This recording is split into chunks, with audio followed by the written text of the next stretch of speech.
भाभी ननद में क्यों नहीं पटती? भगवान शिव की बहन और माता पार्वती से जुड़ा है ये रहस्य। भगवान शिव तथा उनके परिवार से भला कौन परिचित नहीं है। बहुत कम लोग जानते हैं कि शिव जी की एक बहन भी थी। जाने क्या है इनके जन्म की कहानी और कैसे थे देवी पार्वती से इनके संबंध। शास्त्रों के मुताबिक इनके संबंध में धर्म ग्रंथों में ज्यादा नहीं बताया गया है। अब सवाल ये उठता है कि जब शिव का जन्म ही नहीं हुआ यानी वे अजन्मे हैं, तब उनकी बहन कहाँ से आई? पौराणिक कथा के मुताबिक जब शंकर भगवान से विवाह के बाद माता पार्वती कैलाश पर्वत आई थी, तब उन्हें कैलाश पर्वत पर अत्यंत अकेलापन महसूस हुआ। एक दिन उनके मन में ख्याल आया, काश शिव शंकर की कोई बहन होती तो वह अकेले साथ बातें करती। पार्वती जी के मन में ये बात अनेकों बार उठी, किंतु उन्होंने शंकर जी को कुछ नहीं बताया। हालांकि माता पार्वती को परेशान देख एक बार भोलेनाथ ने पूछा भी था कि कैलाश में कोई समस्या है तो मुझे बताओ देवी। लेकिन भगवान भोलेनाथ तो अंतर्यामी ठहरे।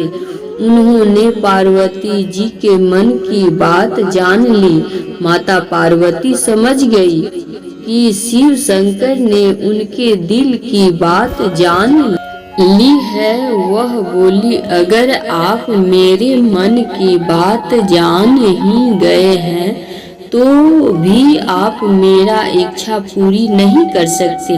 भगवान शिव शंकर मुस्कुराए और बोले, मैं तुम्हें ननद तो ला दे दूं, लेकिन क्या आप उसके साथ निभा पाएगी?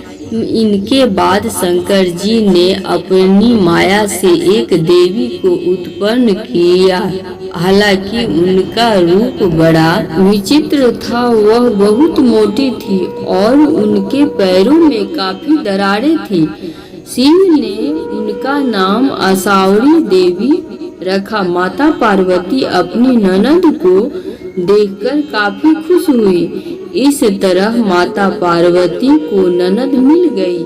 माता पार्वती ने आसावरी देवी को स्नान करवाया और फिर भोजन पर आमंत्रित किया। लेकिन आसावरी देवी ने जब खाना शुरू किया तो माता पार्वती के सारे भंडार खाली हो गए।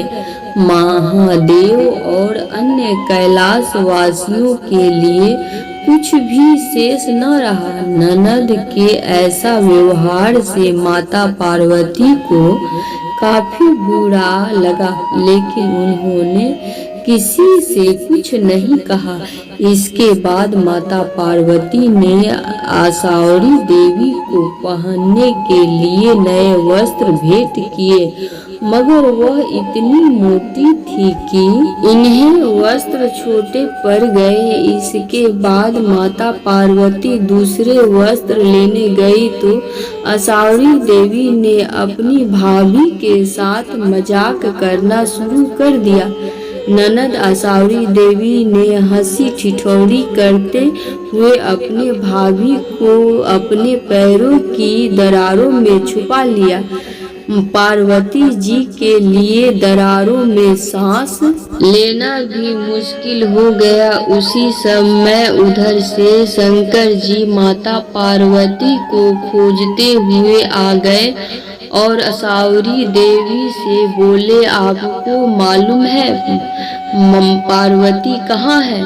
आसावरी देवी ने शरारत भरे लहजे में कहा, मुझे क्या मालूम कहाँ है भाभी। तभी शिव शंकर समझ गए कि आसावरी देवी कोई शरारत कर रही है।